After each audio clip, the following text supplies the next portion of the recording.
Now entering the second week of the NFL free agency signing period, Brad Holmes keeps cooking. We got two guys that we want to talk about. One recently signed just today at the time of recording, Tuesday at 11:55 p.m. Another one was a big free agent signing last week at the back end of the week. I want to touch on a little bit of that, as well as we're going to say fairly well the two players the Detroit Lions will not see for suiting up for us next year. One of them stepping away from the game of football. We will tip our hat to him. The other one, CJGJ, can just go back to Philly for all I really care. So, you guys, without any further ado, I'm Hat and Beard. This is the Hat and Beard Show. I'm here to say the quiet part out loud. Let's get into it, fellas. We're going to get up, and on the way up, we're going to bite a kneecap off. Doesn't matter if you have one ass cheek and three toes. I will beat your ass.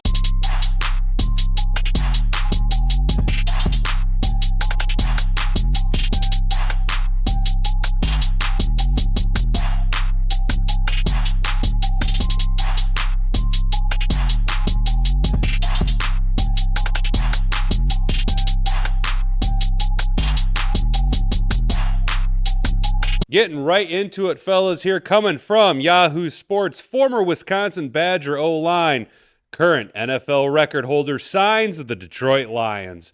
This is a big signing because you guys know we lost Jonah Jackson to the LA Rams, where they paid him some $30 million over the next couple years to bolster their offensive line, where we here in Detroit know that Jonah Jackson was starting to slip a little bit there in the games he didn't play. Although he was very productive in the run game, his pass pro has started to slip a little bit. But let's see what Yahoo's got to say about, former offensive lineman Kevin Zeitler is signing a one-year deal with the Detroit Lions, according to ESPN's Adam Schefter. Kevin Zeitler is currently the NFL record holder for most snaps played at offensive line since 2012 and fourth overall behind Tom Brady, Matt Ryan, and Russ Wilson, who's going to continue to stack them out in Pittsburgh, where he's now going to be probably the starting quarterback, even though Pittsburgh made a move and brought Justin Fields in to be their, gadget quarterback, maybe see if he's got anything left in the tank. But as Detroit Lions fans, we no longer have to worry about Justin Fields running all over the place, making our defense look stupid. But now it's almost a guarantee Caleb Williams is probably going to be going to the Bears. But we're not here to talk about the Bears right now. We're here to talk about Kevin Zeitler, the former Wisconsin Badgers, entering his 13th year in the NFL. He was most recently with the Baltimore Ravens from 2021 to 2023, and made his first career Pro Bowl this past season. He was a first-round pick by the Cincinnati Bengals in the 2012 draft after playing for Wisconsin from 2008 to 2011. And I'm going to be honest, I really, really, really like this signing, okay? I know Kevin Zeitler mostly plays right guard, and as it sits right now, if everyone were to roll into their positions right now, he would probably start at right guard because we know Graham Glasgow is an incredibly transitional player, he actually can play all positions on the offensive line, but he's more of an interior offensive lineman. He'll probably be slated to slide over to left guard. What does this mean, though? I think the signings that we're seeing with Zeitler and with DJ Reader, Brad Holmes is looking for mentorship. He's looking for guys that can help cultivate young talent that he's going to be bringing in. I think DJ Reader is going to play a big part in the development of Broderick Martin, but right now, Kevin Zeitler, I think this is signaling with the Kevin Zeitler signing, the DJ Reader signing, the corners that we brought in on very team-friendly deals, I think what we're seeing is Brad Holmes tipping his hand, and we're probably going to go offensive line, defensive backfield, defensive end, probably in that order, mostly because this is a really deep draft class for interior offensive linemen. And as you guys know, it's going to become more and more prevalent as the offseason continues to drag on. I am a huge Cooper Beebe fan. There are a plethora of interior offensive lineman prospects that I think are just perfect fits for the Detroit Lions and what Brad Holmes is trying to do here. So Kevin Zeitler will be slotted at the starting right guard spot more than likely. And the dude's a dominant pass protector. Not as great as, say, a Jonah Jackson in the run game. And we know that Detroit likes to be a run-first team. However, it's not that much of a downgrade in the run blocking department from Jonah Jackson at his prime to Kevin Zeitler at 12 years in the NFL. And Zeitler actually has better pass pro, which will allow Jared Goff to hopefully not be under what little bit of pressure he was under this last season, because Jonah Jackson, again, this last couple of seasons, we've seen his pass blocking numbers start to slide down a little bit. So we shore up some holes, bring in a little bit more of a team-friendly deal, 1-year contract. We know Brad Holmes loves to work these 1-year contracts. Let's look at the next story we got up here. Guys, I've been really high on this DJ Reader signing. Coming to us from Pride of Detroit, we're looking at the DJ Reader salary here. Last week, the Detroit Lions made their biggest free agency splash of the offseason, inking defensive tackle DJ Reader to a contract that was originally reported as a 2-year contract worth a maximum of $27.25 million. It's a lot of money. The details are now out. The Reader contract, it should be more clearly described as a 2-year, $22 million deal. Additionally, the Lions, again, used several void years to help ease the cap of the hit the next 2 seasons. So they're playing money games. Brad Holmes is doing his Brad Holmes magic to make the salary. So the salary cap exists, but we all know that teams are really, really good. They can fudge the numbers. They can manipulate the numbers a little bit to get certain aspects under the cap. Obviously, the Chargers weren't able to do that in their situation here. But the DJ Reader, he's going to get 2 years, $22 million with $7.425 million in guaranteed and a $6.215 million signing bonus. So he's going to be made a really rich man. And I know some of you guys are thinking, but DJ Reader's really fallen off the past couple of years. Look, he's going to be taking cap hit this year of $5.3 million, which is very team friendly. And then we're going to backload it for next year to have a $12.2 million. But a 2-year deal with DJ Reader on the back end of his career could possibly end up saving us if we were to cut him before roster bonuses were to hit in next year. He'd save us probably around $7.2 million against cap. So you could look at this as maybe as a 1-year deal with incentives to stick around for the second year if he outperforms. But if he doesn't perform up to his contract, obviously it makes it a little bit more manipulatable for Brad Holmes and the gang there in the front office of Allen Park to be able to move on from DJ Reader. Now, do I think that's going to happen? I don't know what's going to happen. DJ Reader, look, what I'm seeing out of DJ Reader right now is people aren't really high because he doesn't have a tremendous pass rush ability. He's more of a big body guy in the middle to eat up blockers and take up space, which I am totally fine with because that's what we need. Aleem McNeil slimmed down a little bit, became not so much of a run defender, although is very good against the run. He's trying to probably manipulate his way more into being a pass rushing defensive tackle.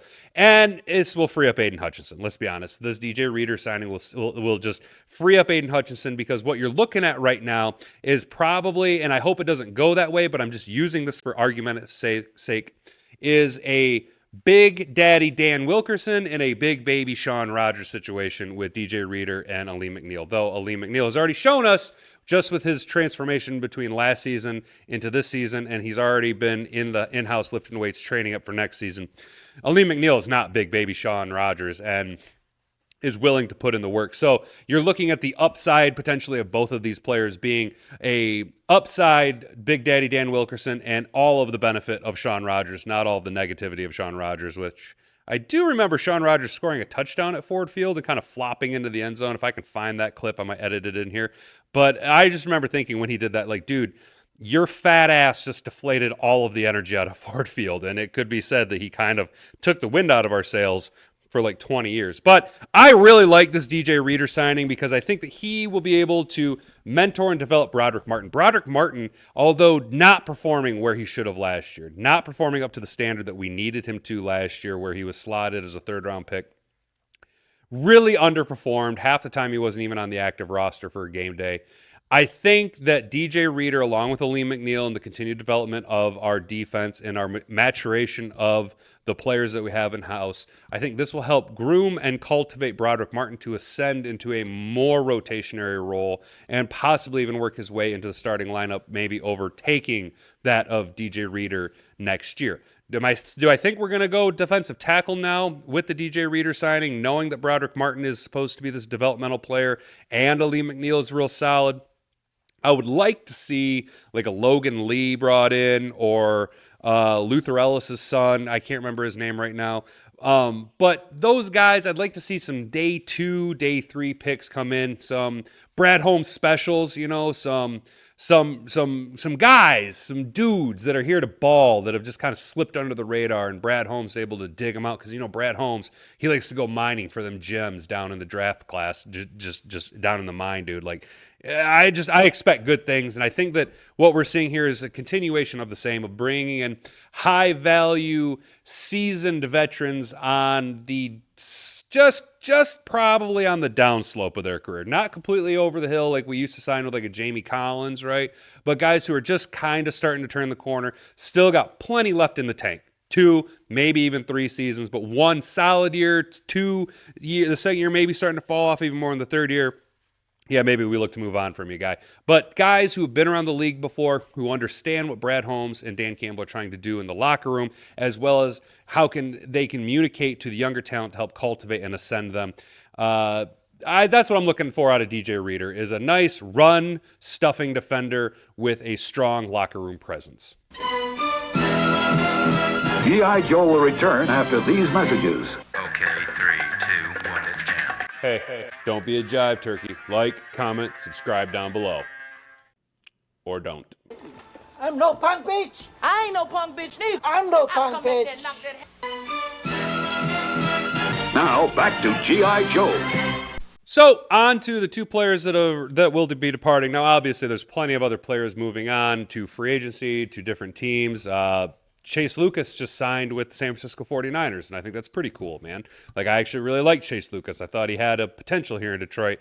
Just never was able to really to get on the field or outperform even the best or the worst DBs that the Lions had, which kind of sucks, but, whatever. That's neither here nor there.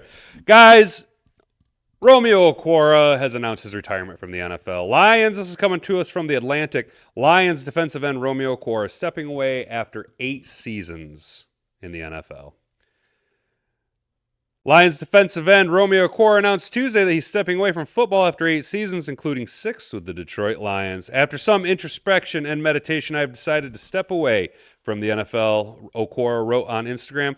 The game of football has been the largest part of my life for the greater part of 18 years, 8 of which I have been fortunate enough to play at the professional level. 4 of those with my brother, because as you guys know, Julian Okwara is his little brother that also was drafted by the Lions and played for a couple years here. I think he just signed with the Eagles. The experiences, friendship, blah, blah, blah. Yeah, I'm not going to read all that. There he goes in high school. There's a young Julian or Romeo Okwara. Okwara, 28, played college football at Notre Dame, went undrafted in 2016, signing with the New York Giants as an undrafted free agent. He played 22 games, 4 starts across 2 seasons with the Giants before the Lions claimed him off of waivers in 2018. Following year, the Lions selected Okwara's younger brother Julian. That's what I said in the 3rd round of the 2019 NFL Draft. In 2020, Romeo Okwara, sorry about that. Romeo Okwara, the elder Okwara, recorded a career-high 10 sacks, and his performance earned him a 3-year, $39 million extension with the Detroit Lions. And I remember thinking when we signed Romeo, when he hit that 10-sack season and we re-signed him, I was like, dude, he could be our guy, man. This could be our new, like stalwart on the defensive line, man. But Okwara was viewed as Detroit's best pass rusher and valuable piece to its defensive puzzle before suffering a ruptured Achilles in 2021. The injury limited him to 9 games total in 21 and 22 season. Okwara took a pay cut last offseason and remained with the team where he served as a rotational edge rusher. Despite his reduced playing time, Okwara had a role in the Lions team that won the division. Yeah, we know all that. Okay, anyway. So, Romeo Okwara is retiring, and I just want to give a tip of the hat to you, my guy. I was a big fan of you. Nice piece to trade away in Madden. Always could get a nice solid 3rd and a future 4th-round pick for you. Did turn you into a superstar a couple of times in Madden. I just liked what you brought to the game, dude. You seemed like a good cat anytime they got clips of you. You didn't seem to really be running your mouth too much.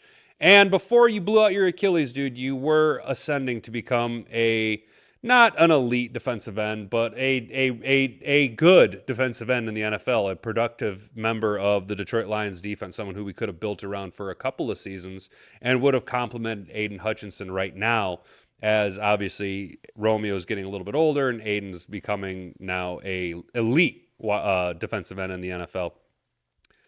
It's one of those situations where, such a traumatic injury like a ruptured Achilles, it's hard to come back from something like that. And he gave it his all.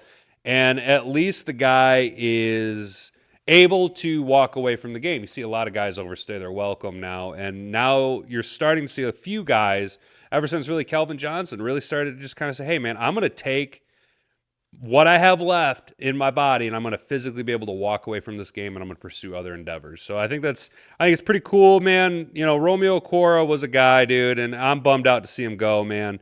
But that's the nature of the business, dude. So best of luck to Romeo Okwara and all of his future endeavors, man. I hope good things for him, man. He seems like a good dude. Finally, this is just going to be a quick blurb. Hey, guys, did you know CJGJ didn't sign with Detroit? Yeah, he went back to Philadelphia because he was so impactful here in Detroit. I remember when we signed him last year, I was like, well, this isn't a Motor City Dan Campbell guy. This is a loudmouth, right? And we know that Aaron Glenn and CJGJ have a father-son type dynamic relationship where, you know, they spent a lot of time in New Orleans together. And then even when CJ spent his first year in Philly, they communicated a lot. We know that there was a lot there. And we needed to address the safety position because at the time, Tracy Walker was still recovering-ish from his blown-out Achilles. Kirby Joseph was ascending to be where he is now. But there was question marks. Ife Melifonwu was busting out of the league, right? He wasn't living up to expectations, and nobody projected Brian Branch to be available in the second round where we selected him, right? So CJGJ brought in on a one-year deal. We paid him a good amount of money for 1 year. He made a couple of decent plays against the Chiefs week 1, blew out his pec against the Eagles, or the Seahawks week 2, and then was an absolute bust in the playoffs. Let's be honest. You got outplayed by a rookie, now a super elite level rookie in Brian Branch, and Ife Melifonwu. Yeah, I don't feel bad. I don't have any bummery. I'm not like butthurt about CJGJ going back to the Eagles. I could really care less. He's a distraction. He's a big mouth. He's a guy who likes to run his mouth. He likes to get on Twitter. He's a me guy. You know, he's Mr. Flashy, CJGJ, CD Deuce. Ooh, man, get out of here. You're busted. I don't want nothing to do with you. I don't wish anything bad, no ill will on you in Philly or nothing. But, you know, I'm losing exactly 0 sleep over CJGJ no longer being in Detroit. So, you know, yeah. Anyway, I know it's a bit shorter video than normal. We're kind of trying to fill in the gaps during the offseason here, guys. But we will be next week. I'm thinking next week we'll obviously do a little bit of news breakdown. And then I'm probably just going to go through and grade out our free agent acquisitions because it should be the back end of free agency period. And boy, oh boy, closer we get to April, we're going to start doing some mock drafts here, boys. And if you guys remember from last year, I love doing mock drafts. So comment down below who you'd like to see me talk about, potential draft prospects. Let me know what you think about the free agent acquisitions that we made just today. The DJ Reader signing. Are you sad about CJGJ leaving? What do you think Brad Holmes has in store for us based on the maneuvers we've made just in the free agency period? Let me know down below. All comments are welcome, you guys. I appreciate hanging out with me. Summer's coming. It's so close, and I am just so sick of this just crap weather here in Michigan, man. That 70-degree day in February was just like, it's just like teasing me so hard, and I'm just so over the cold. So that's going to do it for me. I've been Hat and Beard. You've been an attentive audience. Stay out of trouble. Don't do anything I wouldn't do. Keep your stick on the ice if she doesn't find you handsome. Hey, at least she'll find you handsy. Ha-ha! At least she'll find you handsy. At least she'll find you handy. All right, yeah, frig off.